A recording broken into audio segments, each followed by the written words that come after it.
Just a day ago, September 30th or September 29th, U.S. local time, U.S. President Donald Trump hosted Israeli Prime Minister Benjamin Netanyahu, the center of discussion, and officially released White House peace plan for Gaza that proposes a 20-point peace plan, hinted previously by the 21-point plan. Some notable points include Hamas must have no role in future governance of the region. A temporary Palestinian governing body would be established, supervised by a board of peace led by U.S. President Donald Trump. Israel will not occupy Gaza, and Palestinian police will eventually maintain internal security.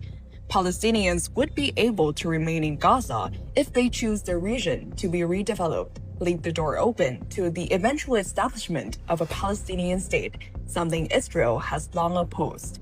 And the war would immediately end after both Israel and Hamas agree to the plan. This plan is a plan of red lines and green lights.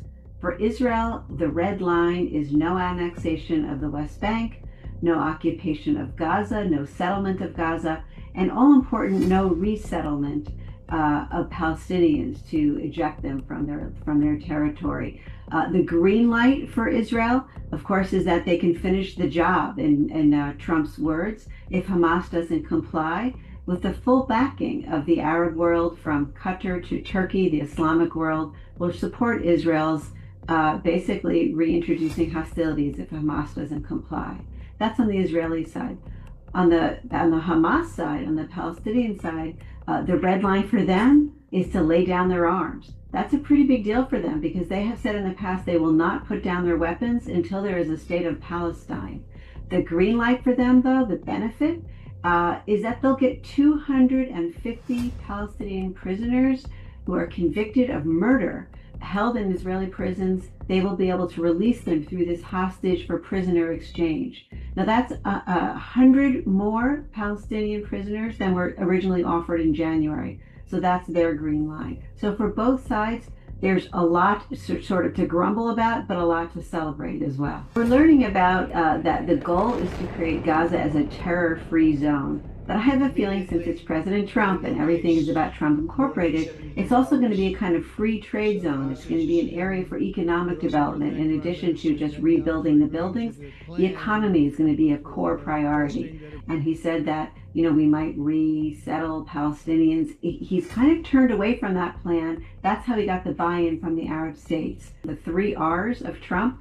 Number 1 was reassurance, reassuring Israel that the Palestinian Authority, if they're going to take over at least part of governance in Gaza, will have to hit certain markers. This isn't a time-bound promise for the Palestinian Authority to enter into Gaza. It's performance-bound. That's a big reassurance to Israel. The second thing, and I think in some sense the most important thing for Netanyahu, the second R, is respect. I don't know, it was sort of buried in there in the middle of their joint. And if there was nothing else that Trump did for Netanyahu, was kind of validate the fact that Netanyahu has reestablished Israel's deterrence against other enemies, because that's what Israel's been fighting for since October 7th, when they let their guard down. That respect is very important.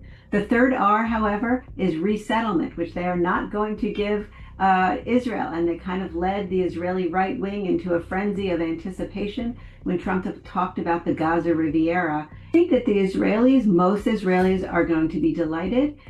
Mission accomplished. Number 1, releasing the hostages. Number 2, no Hamas in control. And number 3, certainly for Prime Minister Netanyahu, is no Abbas, in other words, the leader of the Palestinian Authority, until they can show that they've expressed genuine reform, that they've committed themselves to really changing their ways. So for the Israelis, you might call it even a dream offer. The question is, where is Hamas? That's the big question hanging over this.